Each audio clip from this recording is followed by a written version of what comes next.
এতিয়া বনভোজৰ সময় আৰু শীতৰ আগমনৰ লগে লগে মানাস ৰাষ্ট্ৰীয় উদ্যান উপভোগ চাবলৈ বিভিন্ন সময়ত এই পথেৰেই কিন্তু আহিব লাগে পৰ্যটকসকল আৰু যথেষ্ট সংখ্যক পৰ্যটক ইয়াত আহে আৰু এক বৃহৎ ৰাজহ সংগ্ৰহ কৰে চৰকাৰ প্ৰশাসনে।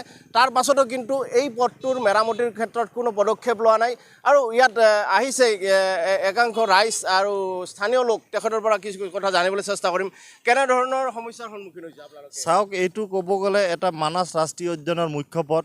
এই পথখনৰ মেৰামতি বহুত দিন আগতে হ'ব লাগিছিলে, কিন্তু দুৰ্ভাগ্যৰ কথা আজি এই পথেৰে মানাস ৰাষ্ট্ৰীয় উদ্যানলৈকে দেশী বিদেশী পৰ্যটক আহে, কিন্তু এই ৰাস্তাটো এটা খুবেই গুৰুত্বপূৰ্ণ।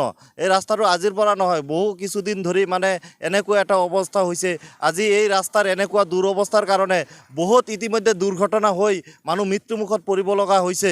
গতিকে এটা গুৰুত্বপূৰ্ণ পথ আজি ডক্টৰ হিমন্ত বিশ্ব শৰ্মা মুখ্যমন্ত্ৰী ডাঙৰীয়াৰ নেতৃত্বত আমি দেখিবলৈ পাইছোঁ। অসমত বহুত ৰাস্তা ঘাটৰ মানে হৈছে, মেৰামতি কৰিছে, ভাল কৰিছে, কিন্তু আজি এই গুৰুত্বপূৰ্ণ পথটো যিটো মেৰামতি হোৱা নাই, তাৰ কাৰণে আমি এই অঞ্চলৰ ৰাইজ হিচাপে আমি দুৰ্ভাগ্যজনক কথা বুলি ক'ব লাগিব।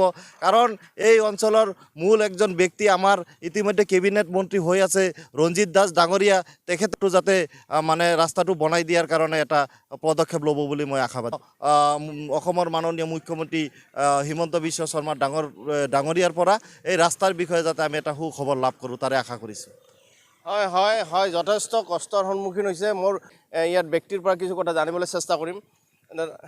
কেনেকুৱা অসুবিধা হৈছে আপোনালোকৰ ৰাস্তাটো? ৰাস্তাটো এইখিনিতো বহুত অসুবিধাই হয়। এতিয়া বাৰিষা আহিলে আৰু বেছি অসুবিধা। এতিয়া খৰালি মানে টুৰিষ্ট স্পট মানস আছে, কিবা আছে, মানে অত্যন্ত দুখজনক আৰু এইখিনি ৰাস্তাত যে মানে কোনেও গুৰুত্ব দিয়া নাই। কি ক'ব? আশা কৰোঁ আমাৰ ৰাইজৰ যিখিনি মানে প্ৰতিনিধি আছে বা বিষয়ববীয়া আছে প্ৰশাসনৰ, তেখেতসকলে এই মানে অতি শীঘ্ৰে মানে সকলোৰে সুবিধা হোৱাকৈ মানে ৰাস্তাটো ভালদৰে বনাই দিয়ে। মানাসত যথেষ্ট সংখ্যক ৰাজহ সংগ্ৰহ হয়, তাৰ পাছতো কিন্তু কোনো পদক্ষেপ লোৱা নাই। মানসতটো ৰাজহ সংগ্ৰহ হয়, সেই বুলিও নহয়, আমি মানে ৰাইজৰ হকে মানে মানসটো নহ'লেও মানে সাধাৰণ যাতায়াত যিখিনি আমি কৰিব লাগে, খেতিয়ক হওক বা ছাত্ৰ ছাত্ৰী হওক, সকলোৰে কাৰণে সুবিধা হ'ব আৰু ৰাস্তাটো হ'লে। হয় হয়, এনেধৰণে দেখা গৈছে যে ইয়াত কিছু সংখ্যক ছাত্ৰ ছাত্ৰীও আহিছে আৰু এগৰাকী ইয়াত পথচাৰী আছে, তেখেতৰ পৰা মই কিছু কথা জানিবলৈ চেষ্টা কৰিম। ক'ৰ পৰা আহিছে আপুনি?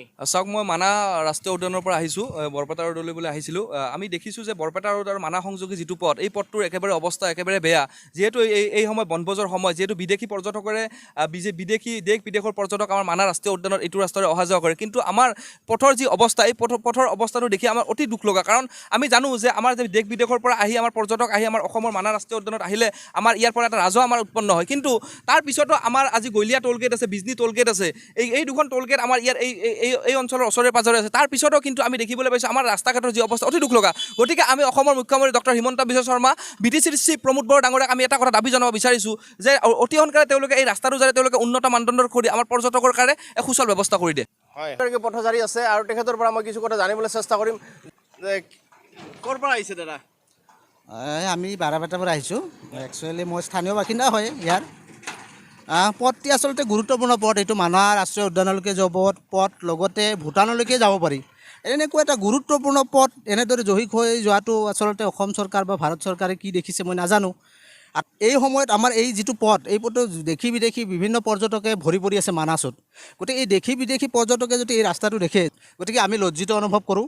আৰু আটাইতকৈ ডাঙৰ কথা হ'ল এই পথটো ৰাতিপুৱাৰে পৰা কণ ল'ৰা ছোৱালী স্কুলৰ ছাত্ৰ ছাত্ৰীকে আদি কৰি বিভিন্ন স্কুল কলেজৰ শিক্ষক আদি কৰি এই ৰাস্তাৰে অহা যোৱা কৰে। আৰু আটাইতকৈ ডাঙৰ কথা, বৰপেটাত বনিজ নগৰী যিটো আটাইতকৈ আপোনাৰ লোৱাৰ অসমৰ ডাঙৰ চব্জি মাৰ্কেট হয়, আৰু এই অঞ্চলৰ কৃষকসকলে যে এই পথেৰে হাজাৰ হাজাৰ কুইণ্টল মানে বৰপেটা ৰোডলৈ চব্জি বিক্ৰী কৰিবলৈ লয়। আৰু আটাইতকৈ ডাঙৰ কথা, 90% কৃষকে যিহেতু এই বজাৰখনত এই সামগ্ৰী বিক্ৰী কৰে, আৰু আটাইতকৈ কৰ কাটলসমূহ সংগ্ৰহ কৰে এই বৰপেটা ৰোডৰ পৰা।